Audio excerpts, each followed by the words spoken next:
Hello everyone, welcome to my channel. आज इस video में हम डिस्कस करने वाले हैं साइकोलॉजी की क्वेश्चंस जो कि एचपी टैट 2019 में आपसे पूछे गए थे। ये मेडिकल के एग्ज़ाम है, उसमें जो आपके साइकोलॉजी के क्वेश्चंस पूछे गए थे तो हम उनको डिस्कस करेंगे, क्योंकि आपको पता है क्योंकि ये कितने ज़्यादा इंपॉर्टेंट होता है एंड आपके क्वेश्चंस रिपीट होते हैं एंड आपके जो कंसेप्ट होते हैं वो तो सेम ही रहेंगे। ठीक है, सो बहुत ज़्यादा हेल्प मिलती है इन क्वेश्चंस को सॉल्व करके। बिना टाइम वेस्ट किए लेट्स स्टार्ट। बट उससे पहले अगर आप मेरे चैनल पर नए हो तो प्लीज़ मेरे चैनल को सब्सक्राइब कर दो, बेल आइकन को प्रेस कर दो सो दैट आपको हर important update time to time मिलती रहे। बात करते हैं फर्स्ट क्वेश्चन की। The feeling of shame and pride develops in this stage. तो कौन सी स्टेज में आपकी ये शेम एंड प्राइड वाली फीलिंग डेवलप होती है, इसी आपको पहले तो ये पता होना चाहिए ये किस थ्योरी का जो है क्वेश्चन है। तो ये आपके साइको सोशल डेवलपमेंट का क्वेश्चन है जो कि एरिक एरिक्सन ने दी थी। ठीक है, एंड इस कौन सी स्टेज में आपकी इन्फेंसी, चाइल्डहुड, एडोलेसेंस, अडल्टहुड। सी इन्फेंसी आपकी 0 से 1.5 साल तक होती हैं। उसमें आपके ट्रस्ट वर्सेस मिसट्रस्ट आता है। फिर उसके एग्जैक्टली नेक्स्ट जो स्टेज है that is autonomy versus shame, या आप शेम वर्सेस प्राइड बोल सकते हो, प्राइड वर्सेस शेम बोल सकते हो। तो ये किस में आता है, ये आपके अर्ली चाइल्डहुड में आता है। तो childhood is the correct answer for this. Adolescence में तो ये नहीं होता है। एडोलेसेंस में तो आपके पास क्या होता है, आइडेंटिटी वर्सेस रोल कन्फ्यूजन वाला आता है ना, 12 से 18 साल के बीच में। आपने ये देखा होगा, अगर हमने एमसीक्यू वाली जो वीडियो स्टार्ट की है उसमें भी आपने देखा होगा। तो फर्स्ट वीडियो में ये मैंने पूरी थ्योरी जो है फिर से रिवाइज करवाई है। वैसे तो आप चैनल पे जाके देख सकते हैं प्लेलिस्ट में कि आपके पास साइकोलॉजी की सारी वीडियोस ऑलरेडी बनी पड़ी हुई है, आपको बस उनको देखना है। ठीक है, नेक्स्ट आपका जो क्वेश्चन है, इन एन गुड कम्युनिकेटर। तो सबसे ज़्यादा इम्पॉर्टेंट क्या है, healthy personality should be there. हाँ जी, होनी चाहिए, हेल्दी पर्सनालिटी होनी चाहिए, तभी तो आप अच्छे से कम्युनिकेट कर सकते हो अपनी बात। ठीक है, pleasant personality should be there. तो सेम बात है, पर्सनालिटी पे ये बात कर रहे हैं। ठीक है, होनी चाहिए, हेल्दी भी होनी चाहिए, प्लेजेंट भी होनी चाहिए। Clear and correct pronunciation should be there, ये तो बहुत ज़्यादा मस्ट है। And should speak fluently. ठीक है, फ्लुएंटली स्पीक करना चाहिए, बट फ्लुएंसी के साथ, ठीक है, फ्लो के साथ आपके पास क्या होना चाहिए, क्लियर एंड करेक्ट प्रोनाउंसिएशन, जो सबसे ज़्यादा इंपॉर्टेंट है इस ऑप्शन में। पर्सनालिटी, ठीक है, अगर आपकी पर्सनालिटी इतनी अच्छी नहीं भी है बट आप बहुत अच्छे कम्युनिकेटर हो, ठीक है, आप अच्छे से अपनी बात कम्युनिकेट कर सकते हो, तो पर्सनालिटी हार्डली मैटर्स। ठीक है, तो C will be the correct option. Next है, अकॉर्डिंग टू पियाजे मैच्योरेशन इज एन। तो आपका क्या है मैच्योरेशन, एक ऑटोमेटिक एंड इनेट प्रोसेस है, process of learning through language है, ए एंड बी बोथ है, और डी है नन ऑफ द फॉलोइंग। तो सी जो आपका है इसमें जो आंसर रहेगा वो ऑटोमेटिक एंड इनेट प्रोसेस रहेगा, क्योंकि पियाजे क्या बिलीव करते थे, आपको पता है जो पियाजे है वो क्या बिलीव करते थे, वो बिलीव करते थे आपके डेवलपमेंट इन स्टेजेस में। ठीक है, जैसे कि उन्होंने पियाजे वाली थ्योरी देखी होगी आपने कॉग्निटिव डेवलपमेंट की, तो उन्होंने कितने स्टेजेस दिए थे, उन्होंने 4 स्टेजेस दिए थे। ठीक है, कितने स्टेजेस दिए थे, 4 स्टेजेस दिए थे। और वो यही बिलीव करते हैं कि जैसे आप सेंसरी मोटर स्टेज है, फर्स्ट स्टेज है आपकी इन्फेंसी वाली स्टेज जो है, उसमें आपकी सेंसरी मोटर स्टेज आती है। तो इसमें आपके पास बच्चे में कुछ ऐसी चीज़ें होंगी जो हर बच्चे में प्रोमिनेंट होगी। ठीक है, और वो चीज़ क्या है, हम बोल सकते हैं 0 से 2 साल के बीच में वो मेच्योरेशन आएगी बच्चे के अंदर। ठीक है, और हमने ये भी पढ़ा है कि मैच्योरेशन क्या करती है, एक लिमिट सेट करती है लर्निंग की, कि बच्चा जितना मैच्योर होगा वो उतना ही लर्न कर सकता है। तो वैसे ही पियाजे ने स्टेजेस बिलीव करते हैं, वो स्टेजेस में होती हैं डेवलपमेंट। तो उसके मतलब ये है कि वो ये बोलते हैं ऑटोमेटिक है, ऐसा नहीं है कि बच्चा अगर आप अच्छी कंडीशनिंग दोगी तो ही उसके अंदर वो चीज़ें आएगी। जैसे ऑब्जेक्ट परमानेंस आपकी स्टेज 1 जो आपकी सेंसरी मोटर स्टेज है उसकी एक क्वालिटी है। ठीक है, एक बहुत ज़्यादा प्रोमिनेंट एक्शन जो देखा जाता है ऑब्जेक्ट परमानेंस का देखा जाता है स्टेज 1 में। ठीक है, आपकी जो सेंसरी मोटर स्टेज में है, तो वो हर बच्चे में आएगा irrespective of their conditioning, heredity, हर चीज़ को इग्नोर करते हुए वो वहाँ पर आएगा बच्चा। ऑब्जेक्ट परमानेंस मतलब, ठीक है, उसको ये पता लग जाएगा कि जो चीज़ें आउट ऑफ साइट है वो हमें, ऐसा नहीं है कि वो बिल्कुल ही गायब हो चुकी है, वो फिर भी एग्जिस्ट करती है। ये चीज़ बच्चा 1.5 साल की उम्र तक सीख जाता है। ठीक है, और उसका जैसे इमिटेशन, हर बच्चा इमिटेट करने लग जाएगा। आपने देखा होगा बच्चे इमिटेट करने लग जाते हैं 0 से 2 साल के बीच में, ठीक है। वैसे आपकी स्टेज 2 है, जैसे हम प्री ऑपरेशनल स्टेज की बात कर लेते हैं, जो 2 से 7 साल के बीच में होती है। तो इसमें बच्चे में ट्रांसडेक्टिव रीजनिंग जो बहुत ज़्यादा प्रोमिनेंट है, यहाँ का करेक्टर एक वो होता है। बच्चा इलॉजिकल रीजनिंग करता है और हर बच्चा करता है। हेरिडिटी इंपॉर्टेंट नहीं है और कुछ भी चीज़ इसमें इम्पॉर्टेंट नहीं है, क्योंकि ये क्या है, एक ऑटोमेटिक एंड इन्नेट प्रोसेस है, मतलब अंदर से चलने वाली क्रिया है आपकी, ठीक है, आंतरिक क्रिया है ये। और ये क्या है आपकी मतलब ऑटोमेटिक है, खुद होने वाली क्रिया है। तो समझ आ गया होगा आप पियाजे ऐसा क्यों बिलीव करते हैं, ठीक है। अगर आपने पियाजे वाली थ्योरी नहीं पढ़ी है तो थोड़ा मुश्किल है। अगर आप पियाजे वाली थ्योरी को अच्छे से मतलब अंडरस्टैंड करेंगे तो आप बहुत ईजिली आंसर कर सकते हैं इस क्वेश्चन को। नेक्स्ट आपका है इंक्लूसिव एजुकेशन इज। तो इंक्लूसिव एजुकेशन क्या है, हमने पढ़ा है इंक्लूसिव एजुकेशन क्या है, आपकी ऐसी एजुकेशन है जिसमें ये बात की जाती है कि क्लासरूम में डाइवर्सिटी होनी चाहिए, ठीक है। जो आपकी डाइवर्सिटी है वो आपके लिए एक पॉजिटिव पॉइंट है, ना कि आपकी, हमने एक और बात की थी, अगर आपने पिछली वीडियोस देखी हैं, नहीं तो आप प्लेलिस्ट में जाके देख सकते हो, हमने मल्टीलिंग्विज्म के बारे में बात की थी। मतलब डिफरेंट लैंग्वेजेस यूज़ करना है ड्यूरिंग स्टडीज़, ठीक है। जब से आप किसी क्लास में पढ़ा रहे हो तो हम क्या करते हैं, जैसे डिफरेंट हम बोल सकते हैं एरिया से बच्चे आए हैं, अगर हम उन सबकी लैंग्वेज इन्वॉल्व करके लर्निंग करवाए तो वो कोई ड्रॉबैक नहीं है, वो एक बहुत अच्छा आपके पास प्लस पॉइंट है, क्योंकि उसमें क्या होगा, डाइवर्सिटी जो है आपकी, आप उसको भी इनकाउंटर कर रहे हैं, आप अच्छे से उसको ओवरकम कर रहे हैं एंड उसको एक पॉजिटिव एज टूल की तरह यूज़ कर रहे हैं, ठीक है। और इंक्लूसिव एजुकेशन की आपको वैसी डेफिनेशन आपको पता है, education under same roof irrespective of their caste, creed, culture जो है, लैंग्वेज, मेंटल एबिलिटीज़, इंटरेस्ट, हर चीज़ को इग्नोर करके बच्चे को, सब बच्चों को एक ही क्लास में बिठाना है। और सब बच्चे इसमें कैसे आते हैं, आपके गिफ्टेड होते हैं, बैकवर्ड होते हैं, आपके सिंगल पेरेंट चाइल्ड हो सकता है, किसी के सिंगल पेरेंट हो आपके किसी के, ठीक है। फिर आपकी लर्निंग डिसेबिलिटी वाले बच्चे, जो हमने एक पूरी वीडियो पढ़ी है, किसी को डिस्ग्राफिया हो सकता है, डिस्कैल्कुलिया हो सकता है, तो उन सब बच्चों को क्या करना है, एक ही क्लास में बिठा के पढ़ाना है।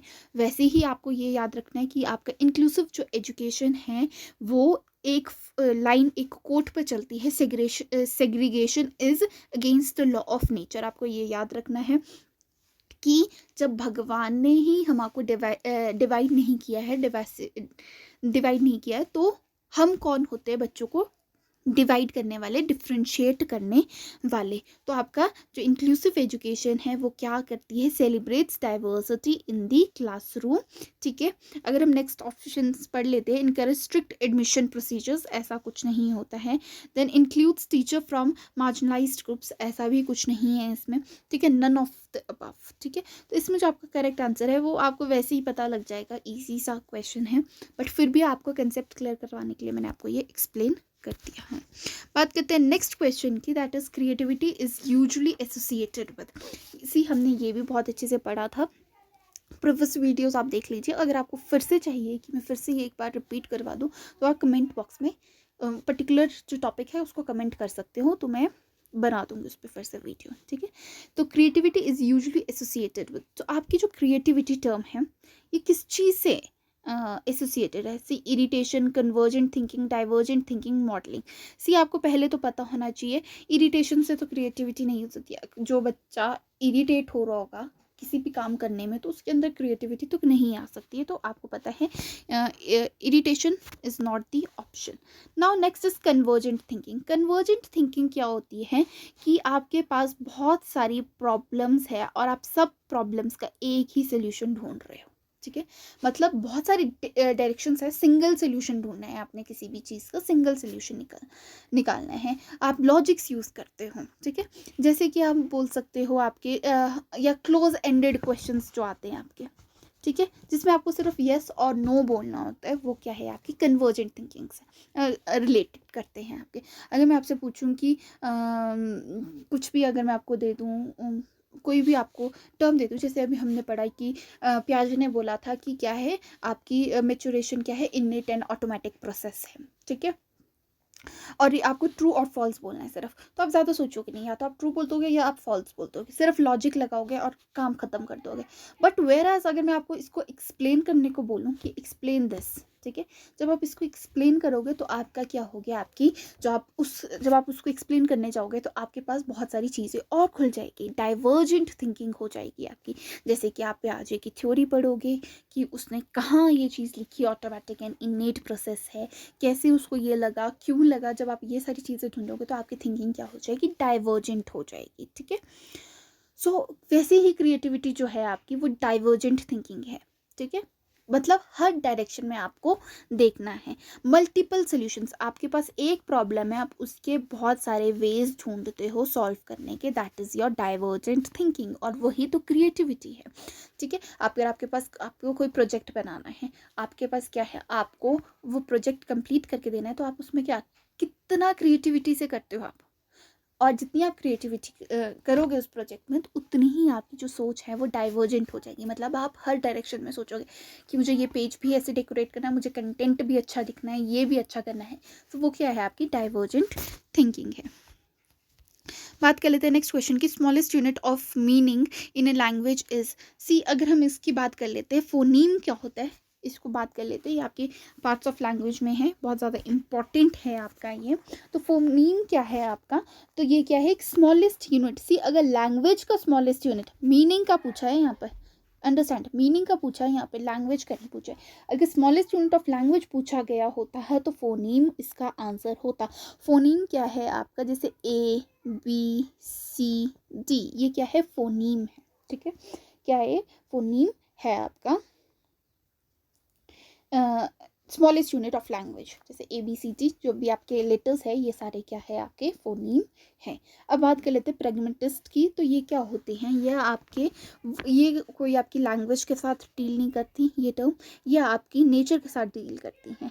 जैसे जो लोग ये बिलीव करते हैं कि हमारे को जो प्रॉब्लम्स है वो प्रैक्टिकल वे में डील करनी है, ठीक है, प्रैक्टिकल वे में डील करनी है, रादर देन हम कोई पर्टिकुलर प्रिंसिपल फॉलो करने हैं। जैसे आपके पास प्रॉब्लम ये है कि आपको टैट क्लियर करना है, ठीक है, तो कुछ लोग क्या करेंगे, सिंपली बुक्स को फॉलो करेंगे, ठीक है, बुक्स ही फॉलो करेंगे और मतलब वो करेंगे, ठीक है। बट अगर कोई जो प्रैग्मेटिस्ट होगा वो क्या करेगा, वो अच्छे से अपना हर चीज़ फॉलो करेगा, प्रीवियस ईयर क्वेश्चन पेपर्स भी फॉलो करेगा, जो सेट नॉर्म्स है उसके अगेंस्ट जाके भी करेगा।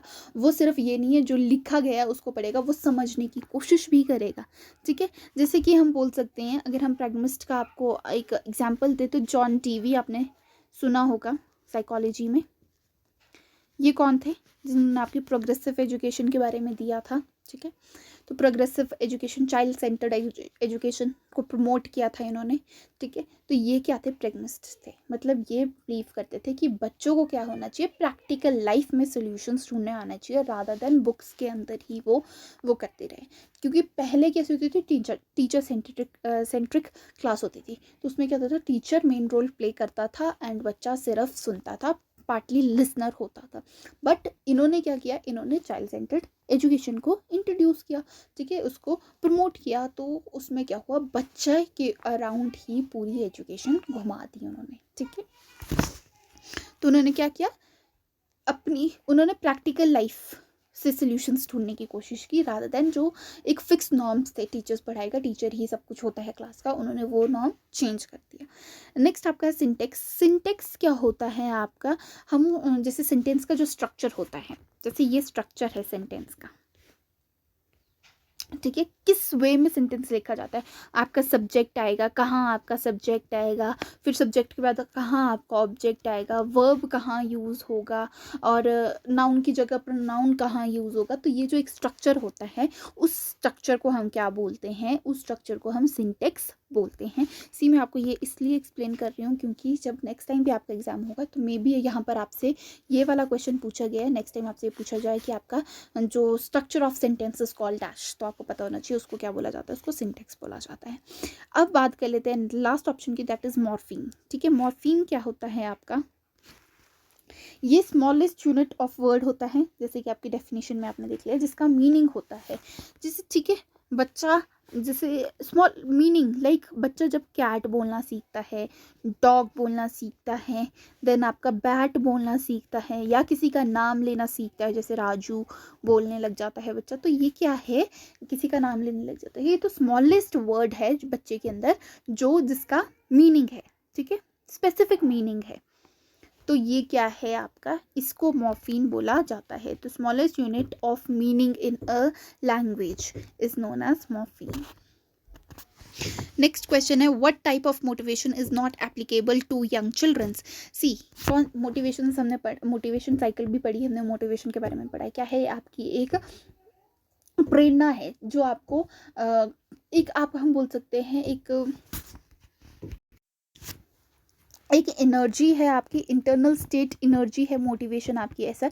और वो एनर्जी क्या करती है, आपको आपके गोल के टूवर्ड्स डायरेक्ट करती हैं। अगर हम एक डेफिनेशन की बात कर ले, गिलफोर्ड ने ये बोला था, सी हमने डेफिनेशन पे एक पूरी अलग से वीडियो बनाई है, अगर आपने वो वीडियो अभी तक नहीं देखी है तो डिस्क्रिप्शन लिंक में आप बॉक्स में उसका लिंक दिया गया है, तो आप देख सकते हो। गिलफोर्ड ने एक डेफिनेशन दी थी कि energy that keep us going, that जो आपके, वो क्या बोला था उन्होंने कि मोटिवेशन एक ऐसी टाइप की एनर्जी है जो हमारे को निरंतर प्रयास करने पे मजबूर करती रहती है, ठीक है।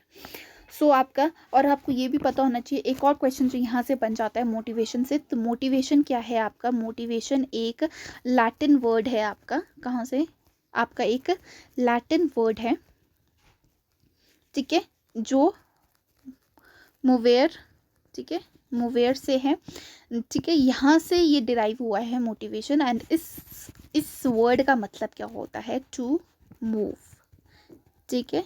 तो एनर्जी जो हमको मूव करने में अपने गोल के टूवर्ड्स हेल्प करती है, वो मोटिवेशन है। तो एक बच्चे के अंदर कौन सी मोटिवेशन नहीं होगी, इंट्रिंसिक मतलब अंदर से आने वाली, कि आप जैसे आपके अंदर से, कुछ लोगों के अंदर से ये आ रही है कि मुझे टैट क्वालिफाई करना है, ठीक है, एंड हर हालत में करना है। मतलब आपने ऐसा नहीं है कि आप किसी और के मतलब आप किसी ने ऐसा बोला है कि अगर आप टैट क्वालिफाई करोगे तो मैं आपको ये चीज़ गिफ्ट करूँगा, ठीक है। तो that is your external motivation. But intrinsic मतलब आपको खुद अपने लिए कुछ करना है, तो वो क्या है, इंट्रिंसिक मोटिवेशन, ठीक है, अंदर से खुद से आने वाली। तो बच्चे में ये चीज़ तो नहीं होती है। बच्चे को तो स्कूल भी इसलिए भेजा जाता है, या जब स्कूल में भी बच्चे का इंटरव्यू होता है तो उसको ये बोल के लिया जाता है कि अगर आप अच्छे से बोलोगे, अच्छे से आंसर्स दोगे, तो हम आपको आके चॉकलेट्स देंगे, गिफ्ट्स देंगे, ये करेंगे, ठीक है। स्कूल भी बच्चे को इस लालच में भेजा जाता है, आपके लिए नई वाटर बॉटल आएगी, नया बैग आएगा। तो वो सारी क्या है आपकी इंट्रिंसिक मतलब सॉरी एक्सट्रिंसिक मतलब बाहर से एक्सटर्नल मोटिवेशन दी जा रही है, बच्चे को लालच दिया जा रहा है, ठीक है। क्या दिया जा रहा है, लालच दिया जा रहा है। और इंटरनल क्या है, नेचुरल मोटिवेशन है, अंदर से आ रही है। एक और डेफिनेशन आपको यहाँ पर याद रखनी है, आपको स्किनर ने एक लाइन बोली थी कि motivation is national highway of learning, मतलब जितने, ये आपको याद रखना है, स्किनर ने बोला था मोटिवेशन क्या है, नेशनल हाईवे है लर्निंग का, ये क्वेश्चन भी पूछ लिया जाता है, ठीक है। अब बात कर लेते हैं नेक्स्ट क्वेश्चन की, विच one of the following learning is permanent. तो इसमें से आपकी बाय रोट मतलब आप रट्टा मारवाते रहो बच्चे से, वो तो कभी नहीं परमानेंट रहेगी, वो तो भूल जाएंगे। एक वर्ड भूला तो पूरा जो लर्न किया था वो सारा सत्यानाश हो गया, ठीक है। Next, by listening.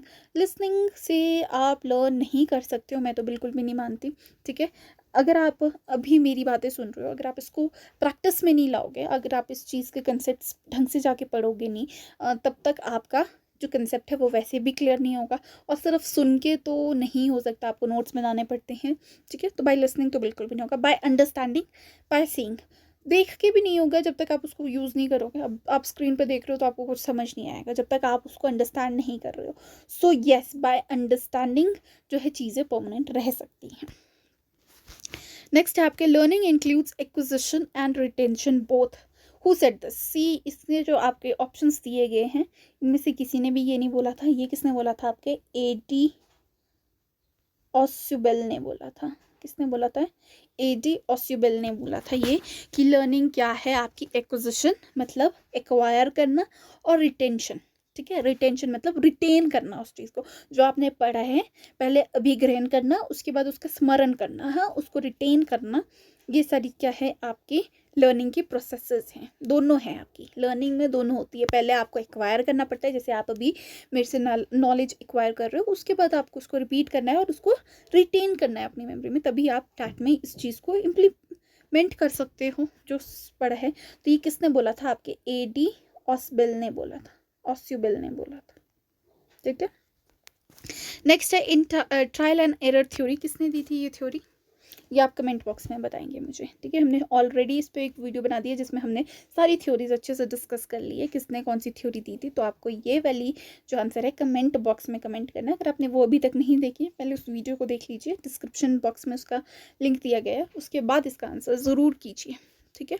तो आपके success learning is obtained by channels, की जो सक्सेस है मतलब आपकी लर्निंग है वो चैनल्स में होती है, प्रोसेस में होती है, ठीक है, हो सकता है। Right response are selected from among so many responses after repeated trials, ठीक है। आपको आप रिस्पॉन्स तक तब आते हो जब आप बहुत सारे ट्रायल्स कर लेते हो। होता है बहुत सारी चीज़ें ऐसी है कि आपको, जैसे अभी आपको थ्योरी का नाम याद नहीं आ रहा है, आप बार बार उसको रिपीट करोगे तब जाके आपको क्या होगा, वो चीज़ अच्छे से आएगी, ठीक है।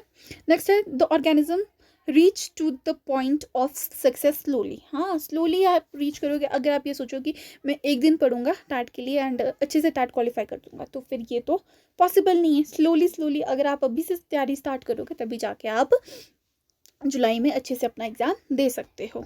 सो दैट इज, सो इसमें जो आपका आंसर रहेगा ऑल ऑफ द अबव रहेगा, सारे ही इनमें से ठीक है। Then next is learning disabilities में occur due to all of the following except, ये लर्निंग डिसेबिलिटीज़ जो है वो सबकी वजह से हो सकती है, सिर्फ एक इसमें रीज़न गलत दिया गया है। Teacher ways of teaching, teacher जो वेज यूज़ करती है उससे आपकी लर्निंग डिसेबिलिटी, ठीक है। प्रीनेटल यूज़ ऑफ एल्कोहल हो सकती है, इसकी वजह से डेफिनेटली हो सकती है। मेंटल रिटार्डेशन उसकी वजह से तो होती है। एंड आपके जो शैशव काल में के दौरान गर्दन तोड़ बुखार होना उसकी वजह से हो सकती है, ठीक है। तो सिर्फ और सिर्फ किसी टीचर की वेज टीचिंग के उस वजह से नहीं हो सकती, क्योंकि टीचर के वे आपको कैसे आप अगर टीचर ने, चलो ठीक है कई बार ऐसा हो जाता है बट फिर भी नहीं होता कि राइटिंग टीचर की सपोज गंदी है, ठीक है मैं मान ली, बट फिर भी आपको डॉग की जगह आप इसको गॉड तो नहीं पढ़ सकते ना, कि तो आपका क्या है, कौन सा डिजीज़ है, ये आपको कौन सी डिसेबिलिटी, डिजीज़ नहीं कौन सी डिसेबिलिटी है, ये भी आपको कमेंट बॉक्स में बताना है कि आप डॉग को गॉड पढ़ रहे हो, ठीक है। डिस्लेक्सिया है कि डिस्कैलकुलिया है, डिस्ग्राफिया है, जो भी है आपको बताना है नीचे कमेंट बॉक्स में, ठीक है। तो आप इस वजह से आपके अंदर ये कोई डिसेबिलिटी नहीं आ सकती। नेक्स्ट आपका है इंसाइटफुल लर्निंग इज, तो ये क्या है होती है, goal based learning oppose to quantification of behaviour both the above none of the above, तो क्या है आपकी इंसाइटफुल लर्निंग जो है दोनों है। नेक्स्ट आपका रहता है question, a child attitude I don't care is type of behaviour which can be called, तो आपका रिट्रोगेशन बोला जाता है। ये हम अगर डिफेंस मैकेनिज्म पढ़ेंगे, फ्रूट का जो डिफेंस मैकेनिज्म है वहाँ पर आता है। अगर आपको इस पे वीडियो चाहिए, इसमें आपकी बहुत सारी रैशनलाइजेशन है, जो टर्म पूछी जाती है, रिप्रेशन है, ये भी टर्म्स बहुत बार पूछी गई है। तो अगर आपको ये वाली इस पे आपको वीडियो चाहिए तो आप कमेंट बॉक्स में कमेंट कर दीजिए, क्योंकि मैंने इस पे ईगो डिफेंस मैकेनिज्म में मैंने नहीं बनाई है इस पे वीडियो अभी तक। Next is who said whole learning is definitely better than part learning, see ये वाला जो क्वेश्चन है मैंने आपके लिए 2012 से लेके 2020 तक जितने भी एग्जाम्स हुए हैं HP टैट के, उसमें जितने भी आपके आर्ट्स हो, JBT हो, आपका मेडिकल हो, नॉन मेडिकल हो, मैंने सबको कंपाइल किया है और वहाँ से जितनी भी आपकी डेफिनेशंस पूछी गई है वो सारी एक ही वीडियो में कंपाइल करके बनाई है। सो अगर आपने वो वीडियो अभी तक नहीं देखी है तो कहाँ जाना है आपको पता है, डिस्क्रिप्शन बॉक्स में जाना है, वहाँ पर आपको लिंक दिया गया है वीडियो का।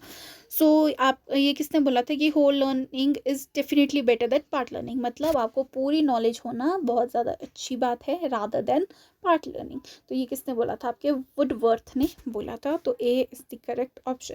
नेक्स्ट है children learn new words for specific objects by imitation के थ्रू, हो सकता है बच्चा मतलब इसमें क्या क्वेश्चन पूछा गया कि बच्चा नए वर्ड्स, स्पेसिफिक वर्ड्स जो है वो कैसे, स्पेसिफिक ऑब्जेक्ट्स के वर्ड्स कैसे सीखता है। इमिटेशन करके बच्चा तो नहीं सीखता, वैसे सीखता तो है बट स्पेसिफिक ऑब्जेक्ट के नाम नहीं सीखता। इमिटेट तो वो किसी भी चीज़ के लिए कर देता है, अगर आप किसी का नाम ले रहे हो वो उसके लिए इमिटेट कर देगा, ठीक है, बट स्पेसिफिक ऑब्जेक्ट्स के लिए नहीं। अब वो आप सपोज किसी का भी नाम ले रहे हो तो वो हर इंसान को उस नाम से बुला सकता है, इमिटेशन में ऐसा होता है। ठीक है, इनसाइट से भी नहीं सीखता, ट्रायल एंड एरर से बहुत बहुत बाद में सीखेगा, बट उससे पहले क्या इंपॉर्टेंट है, कंडीशनिंग प्रोसेस। अगर बच्चा सपोज आप उसने ट्री देखी, ठीक है, बच्चे ने ट्री देखी, आप उसको आपने उसको फर्स्ट टाइम बोला ये ट्री है, ठीक है, नहीं उसको नहीं समझ आया, फिर आप उसको जब भी उस आप ट्री देखा होगे आप उसको, तो आप उसको बोलोगे ये ट्री है, ये ट्री है, तो वो क्या है, आप कंडीशनिंग कर रहे हो बच्चों की उस वे में। ठीक है, उसके साथ आप वो वर्ड्स यूज़ कर रहे हो, वो कंडीशनिंग कर रहे हो, तो वो बच्चा सीख जाएगा। ठीक है, नेक्स्ट है आपका कंडीशनिंग प्रोसेस से सीखेगा बच्चा स्पेसिफिक ऑब्जेक्ट्स के नाम। ठीक है, assessment only paper pencil test क्या करती है आपकी, facilitate comprehensive evaluation, promotes holistic assessment, limit assessments, facilitate continuous evaluation. See इसमें आपका सिर्फ ये लिमिट करती है, पेपर पेंसिल टेस्ट जो है वो आपको लिमिट करती है, आपको क्या करना है, फर्स्ट 10 चैप्टर्स पढ़ के आने हैं सिर्फ, तो आपकी नॉलेज को लिमिट कर रही है सिर्फ ये। और क्या है, आपको जो क्वेश्चन पूछेगी आपको सिर्फ उस पर आंसर्स देने हैं। ठीक है, तो आपकी जो नॉलेज को है वो एक दायरे में फिक्स कर देती है, एक रूम के अंदर बंद कर देती है। नेक्स्ट है learning is a process of progressive adaptation. ठीक है, ये क्या है आपकी, ये किस उसमें आती है, आपके बिहेवियर में आती है। ठीक है, बिहेवियर क्या है आपका, learning is a process of progressive adaptation, मतलब आप लर्निंग क्या है आपकी बिहेवियर में चेंज होता है। आपको पता है हमने पढ़ा था कि लर्निंग क्या है आपके बिहेवियर में चेंज है थ्रू कॉन्स्टेंट प्रैक्टिस। ठीक है, नेक्स्ट है आपकी first psychology lab was established bye, तो किसने एस्टैब्लिश, यहाँ पर पूछा गया है किसने एस्टैब्लिश किया, तो आपके विलियम वुंट ने किया था। कहाँ किया था, ये क्वेश्चन भी पूछ जाता है, तो लिप्जिंग जर्मनी में किया था। और कब किया था, 1879 में किया था। अगर हम इंडिया की बात करें तो एस एन सेन गुप्ता ने किया था। कहाँ किया था, कलकत्ता में किया था। कब किया था, 1916 में किया था, ये आपको याद रखना है। नेक्स्ट है आपका according to Freud the aggressive behaviour is related to, किस चीज़ से है, फ्रस्ट्रेशन, टेंस, लाइफ इंस्टेंट, तो आपकी फ्रस्ट्रेशन से है आपका क्या, आपकी एग्रेसिव बिहेवियर किसकी वजह से आता है, फ्रस्ट्रेशन की वजह से आता है। हम ये फ्रूट का जो हमने अभी पर्सनालिटी वाली मैंने आपकी बात की थी ना, डिफेंस मैकेनिज्म, उसी के अंदर है ये सब कुछ। ठीक है, नेक्स्ट है which of the following is most essential component of experimentation, तो observation of behaviour, study of behaviour, matching of subjects, controlled conditions, तो सबसे ज़्यादा क्या होती है आपकी कंट्रोल कंडीशंस इंपॉर्टेंट है। नेक्स्ट है which one of the following is related to measure of variability. See इसमें जो आपका आंसर है, आई एम वेरी कंफ्यूज्ड, अगर आपको किसी को पता है ये तो कमेंट बॉक्स में कमेंट कर दीजिए। नेक्स्ट है आपका लर्निंग इज तो क्या है आपकी लर्निंग, लर्निंग की डेफिनेशन पूछी गई है, relatively permanent change in behavior, permanent change in behavior, temporary change in behavior, all of these। see अगर हम बोले permanent change है behavior में तो गलत बात है, क्योंकि आपने देखा होगा क्लास 6 में आपको कुछ बताई जाती है चीज़ें। ठीक है, आपको क्लासेस में ये बताया गया कि सेल क्या है, आपके स्मॉलेस्ट यूनिट है लिविंग बीइंग का। ठीक है, अगर आपसे ये बताया गया है आपको, एंड इसकी वजह से पूरी दुनिया एक्सिस्ट करती है, बट आप क्या करते हो, अगर आप सेल के बारे में सिर्फ आपको इतना बताया गया, अगर आपने ये चीज़ परमानेंट कर दी तो 7th और 8th क्लास में आपके सेल ऑर्गेनेलिस के बारे में आपको बताया जाता है, सेल्स के बारे में पूरा स्ट्रक्चर बताया जाता है, प्लांट सेल अलग होता है, एनिमल सेल अलग होता है, ये सब कुछ आपको बताया जाता है। अगर आपने 6th में ही परमानेंट लर्निंग करती है तब तो आपका 7th और 8th में आप तो चीज़ें सीख ही नहीं पाओगे, आप तो वहीं पर बोलो नहीं मैंने तो 6 में ये पढ़ा तो मैं यही मानूंगा, थ्रू आउट लाइफ यही करूँ, तो परमानेंट चेंज तो नहीं है। टेम्पररी चेंज भी नहीं है बिहेवियर में, क्योंकि कुछ चीज़ें ऐसी होती है जो अगर आपको क्लास नर्सरी में आपको ABC सिखाई है, वो ABC तो अभी तक वैसी ही है ना, तो टेम्पररी चेंज भी नहीं है। सो क्या है, आप बोल सकते हो रिलेटिवली परमानेंट चेंज है इन बिहेवियर। ठीक है, परमानेंट चेंज तब तक है जब तक उसमें नए कंसेप्ट अच्छे से ऐड नहीं हो जाते प्रोमिनेंट एविडेंस के साथ। ठीक है, so A is the correct option. Next है the formula of calculation of mode is, तो मोड का फॉर्मूला क्या है, mode is equals to 3 median minus 2 mean, ये बहुत ज़्यादा इंपॉर्टेंट है। नेक्स्ट आपकी verbal guidance is least effective in teaching. Skills, interest, attitude, concept, facts. तो आपको पता है क्या है, वर्बल गाइडेंस एक स्किल है, तो A is the correct option. Next है फॉर्मेटिव असेसमेंट। सी असेसमेंट से 2 क्वेश्चन आ चुके हैं। इस कैरी आउट, तो कैसे होती है ये, during the course of instructions. Like आप जब फॉर्मेटिव असेसमेंट्स कब हो जाती है, जब आपका आप किसी भी, जैसे मैंने आपको अभी जैसे ये टॉपिक बढ़ा दिया, ठीक है, मैं आपके साथ ये क्वेश्चन डिस्कस कर रही हूँ, मैंने आपके साथ 30 क्वेश्चन डिस्कस किए और इसके बाद ही मैं आपका एक टेस्ट ले लूँ, तो वो क्या है, एक फॉर्मेटिव असेसमेंट है, ठीक है। नेक्स्ट है which of the following is effective mostly bye extreme scores. तो क्या आपके एक्सट्रीम स्कोर्स की वजह से अरिथमेटिक मीन जो है वो इफेक्ट होता है। नेक्स्ट है anything that elites a response without a prior learning is a. तो इस क्वेश्चन में थोड़ी सी प्रॉब्लम थी, ये क्वेश्चन थोड़ा ढंग से सेट नहीं किया गया है और ये गलत ही है ये क्वेश्चन। अगर तो क्वेश्चन ये होता है response that is invariably elicited by the unconditioned stimulus without a prior learning, तो इसका आंसर अनकंडीशनड रिस्पॉन्स हो सकता था, बट ये क्वेश्चन ही गलत है, तो we will ignore this question. Next है verbal guidance is least effective in. So 2 बार आया था ये क्वेश्चन, तो आप देख सकते हो skill is the right answer, हमने डिस्कस कर लिया।